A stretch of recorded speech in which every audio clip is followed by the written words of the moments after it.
John chapter 19. The soldiers mocked Jesus. So then Pilate took Jesus and scourged him. And the soldiers twisted a crown and thorns and put it on his head, and they put on him a purple robe. Then they said, Hail the king, O hail king of the Jews. And they struck him with their hands. Pilate then went out again and said to them, Behold, I am bringing him out to you, that you may know that I find no fault in him.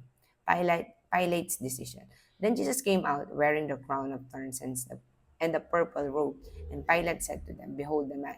Therefore, when the chief priests and officers saw him, they cried out, saying, Crucify him, crucify him. Pilate said to them, You take him and crucify him, for I find no fault in him. The Jews answered him, We have a law, and according to our law, he ought to die. He ought to die, because he made himself the Son of God. Therefore, when Pilate heard saying, he was the more afraid, and went again to Praetorium, and said to Jesus, Where are you from? But Jesus gave him no answer. Then Pilate said to him, Are you not speaking to me? Do you not know that I have power to crucify you and power to release you? Jesus answered, You could have no power at all against me unless it had been given you from above. Therefore, the one who delivered me to you has the greater sin. From then on, Pilate sought to release him, but the Jews cried out, saying, If you let this man go, you are not Caesar's friend. Whoever makes himself a king speaks against Caesar. When Pilate therefore heard that saying, he brought Jesus out and sat down in the judgment seat in a place that is called the pavement, but in Hebrew, Gabata.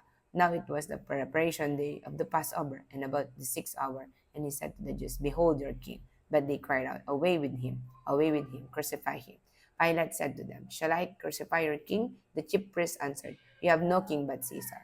Then he delivered him to them to be crucified. They took Jesus and led him away, the king on a cross. And he, bearing his cross, went out a place called the place of skull, which is called in Hebrew Golgotha, where they crucified him, and two others with him, one on either side, and Jesus in the center. Now Pilate wrote a title and put it on the cross, and the writing was, Jesus of Nazareth, the King of the Jews.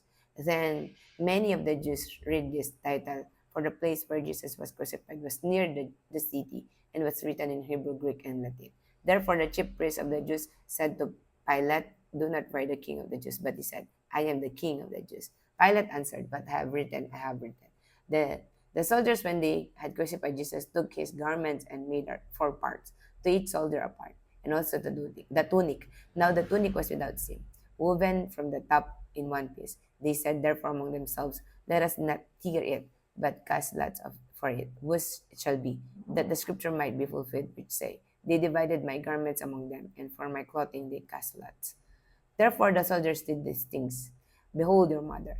Now there stood by the cross of Jesus his mother and his mother's sister, Mary the wife of Clopas, and Mary Magdalene. When Jesus therefore saw his mother and the disciple whom he loved standing by, he said to his mother, Woman, behold your son. Then he said to the disciple, Behold your mother. And from that hour that disciple took her to his own home. It is finished. After this, Jesus, knowing that all things were now accomplished, that the scripture might be fulfilled, said, I thirst. Now a vessel full of sour wine was sitting there, and they filled a sponge with sour wine, put it on hyssop, and put it on his mouth. So when Jesus had received the sour wine, he said, It is finished. And bowing his head, he gave up his spirit. Jesus sighed, It's pierced. Therefore, because it was the preparation day, that the body should not remain in the course of the Sabbath, for that Sabbath was a high day. The Jews asked Pilate that their legs might be broken, and that they might be taken away. Then the soldiers came and broke the legs of the first and of the other who was crucified with him. But when they came to Jesus and saw that he was already dead, they did not break his legs. But one of the soldiers pierced his side with a spear, and immediately blood and water came out. And he who has sinned has testified, and his testimony is true, and he knows that he's telling the truth, so that you may believe. For these things were done that scripture should be fulfilled. None of his bones shall be broken. And again, another scripture says, They shall look on him whom they preach. Jesus buried in Jesus' tomb. After this, Joseph of Arimathea, being a disciple of Jesus, but secretly for fear of the law of the Jews, asked Pilate that he might take away the body of Jesus, and Pilate gave him permission. So he came and took the body of Jesus. And Nicodemus, who at first came to Jesus by night, also came bringing a mixture of myrrh and aloes, about 100 pounds. Then they took the body of Jesus and bound in its strips of linen with the spices as the custom of the Jews it is to bury. Now in the place where he was crucified there was a garden, and in the garden a new tomb in which no one had yet been laid. So there they laid Jesus because of the Jews' preparation day, for the tomb was nearby.